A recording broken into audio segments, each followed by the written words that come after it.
الرحمن الرحیم الصلاۃ والسلام علیک یا رسول اللہ خیرکم من تعلم القرآن وعلمہ۔ نصاب الصرف سبق نمبر 2،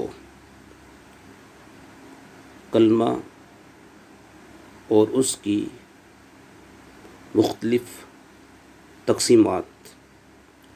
کلمہ کسے کہتے ہیں؟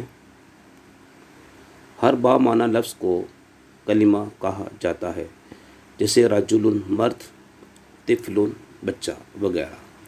سی اقسام۔ کلمے کی 3 اقسام ہیں، اسم، فعل اور حرف کو سے اقسام کہتے ہیں۔ 6 اقسام۔ کلمے کی 6 اقسام: ثلاثی مجرد، ثلاثی مزید فی، رباعی مجرد، رباعی مزید فی، خماسی مجرد، خماسی مزید فی کو 6 اقسام کہا جاتا ہے۔ 7 اقسام۔ کلمے کی 7 اقسام: صحیح، محموز، مضاعف، مثال، اجوف، ناقص اور لفیف کو 7 اقسام سے موسوم کیا جاتا ہے۔ 6 اقسام کا بیان۔ اس سے مراد کلمے کی وہ 3 قسمیں ہیں جو اپنے معنی پر مستقلاً دلالت کرنے یا نہ کرنے کے اعتبار سے بنتی ہے، یعنی اسم، فعل اور حرف۔ اسم کی تعریف: وہ کلمہ جو دوسرے کلمے سے ملے بغیر اپنے معنی پر دلالت کرے اور اس کا معنی کسی زمانے ماضی، حال یا مستقبل سے ملا ہوا نہ ہو، جیسے زید ضارب، منصور وغیرہ۔ فعل کی تعریف: وہ کلمہ جو دوسرے کلمے سے ملے بغیر اپنے معنی پر دلالت کرے اور اس کا معنی کسی زمانے ماضی، حال یا مستقبل سے ملا ہوا ہو، جیسے نصرہ، مدد کی اس ایک مرد نے۔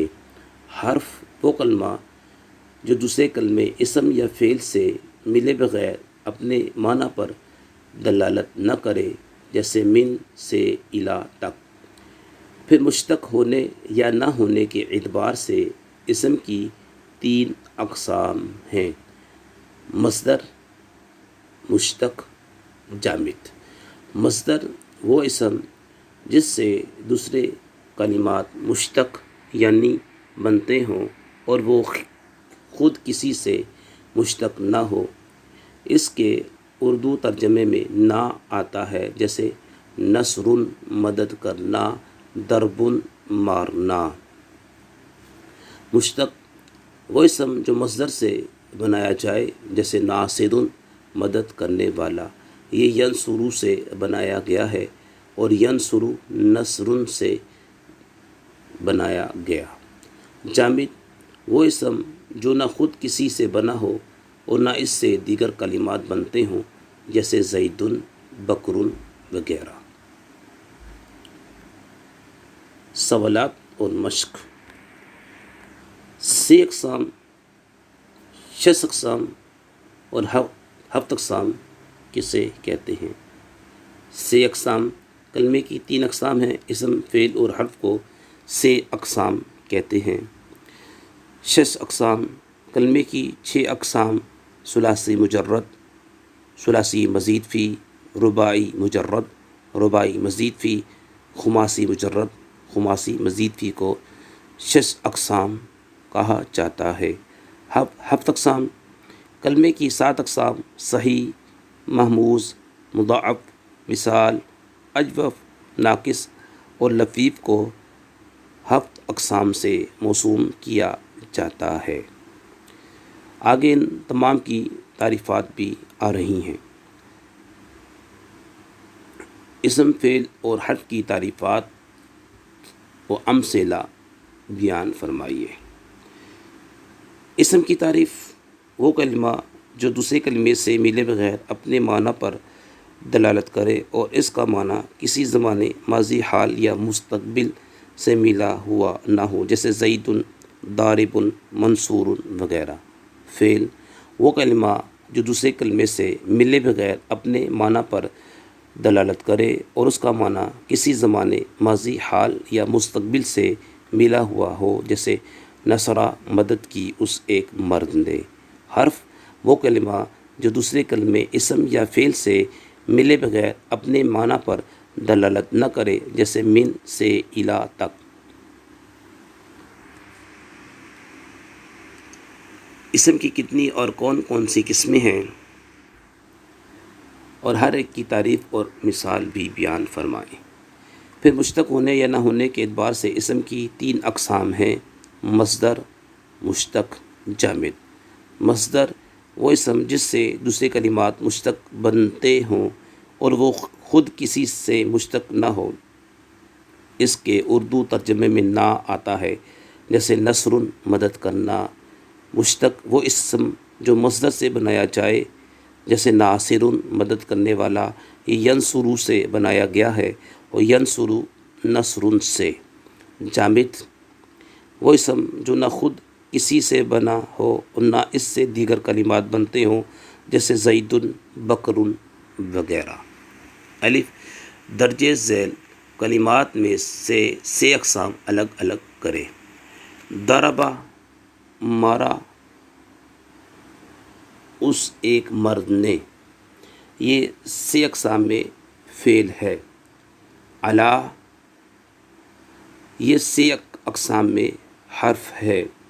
قلم پین سے اقسام میں یہ اسم ہے۔ کراست یہ سے اقسام میں اسم ہے۔ نصرہ سے اقسام میں فعل ہے، مدد کی اس ایک مرد نے۔ ینصرنا مدد کی جاتی ہے وہ سب عورتیں، یہ سے اقسام میں فعل ہے۔ اکتبو میں لکھتا ہوں سے اقسام میں فعل ہے۔ ذہبہ وہ گیا سے اقسام میں فعل ہے۔ جاء وہ آیا سے اقسام میں فعل ہے۔ فی میں سے اقسام میں حرف ہے۔ المدینۃ مدینہ شریف سے اقسام میں اسم ہے۔ فعل کام سے اقسام میں یہ اسم ہے۔ درجہ ذیل اسماء میں سے مصدر، مشتق اور جامد جدا جدا کرے۔ بیت گھر یہ جامد ہے۔ باب دروازہ جامد۔ مفتوح کھولا ہوا یہ ہے مشتق۔ فہم سمجھنا یہ ہے مصدر۔ حسن خوبصورت یہ ہے مشتق۔ افضل زیادہ فضیلت والا یہ ہے مشتق۔ ناصر مدد کرنے والا یہ ہے مشتق۔ کریم بزرگ یہ ہے مشتق۔ شرب پینا یہ ہے مصدر۔ جری دوڑنا یہ ہے مصدر۔ ذاہب جانے والا مشتق۔ سمع سننا مصدر۔ مکتوب خط یہ ہے مشتق۔ مزید انشاءاللہ سبق نمبر 3 میں ہم حروف اصلیہ اور زائدہ کا بیان پڑھیں گے انشاءاللہ تعالی۔